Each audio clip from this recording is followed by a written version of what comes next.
ఓం శ్రీ సాయిరామ్. పరిప్రశ్న గ్రంథం నుండి కొంత భాగం తెలుసుకుందాం. హిస్లాప్ కొందరు అనేక ఆశ్రమములను దర్శించడం కద్దు, జనులు అటువంటి ప్రలోభములకు లోనకు అవకాశం కలదు.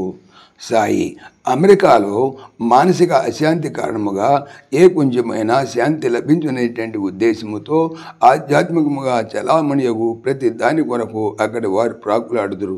కానీ ఆ శాంతి తాత్కాలికమైనది. ఆధ్యాత్మిక సంస్థలు ప్రారంభ దశలో కొంత ఉపయోగపడవచ్చును.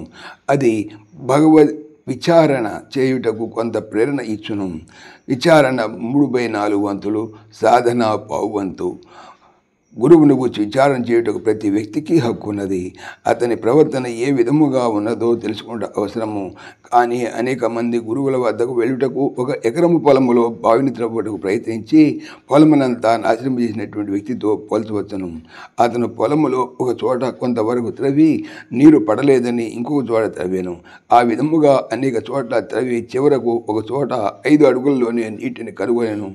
బహుశా అతడు త్రవ్విన గుంతలు అన్నీ కూడా కలిపి 30 అడుగులు ఉండవచ్చును. ఎట్టకేలకు ఒక చోట నీరు పడెను. కానీ అతని ఎకరం పొలము అనేక చిన్న చిన్న గుంటలతో నిండి నాశనం అయ్యాను. ఇన్ని చోట్ల త్రవ్వకుండా ఒక చోటే ఆ 30 అడుగులు త్రవ్విన నీరు తప్పక పడి ఉండేది. ఆధ్యాత్మిక హృదయమే ఆ పొలము. ఆ గుంటలన్నీ కూడా వేరు వేరు గురువులు.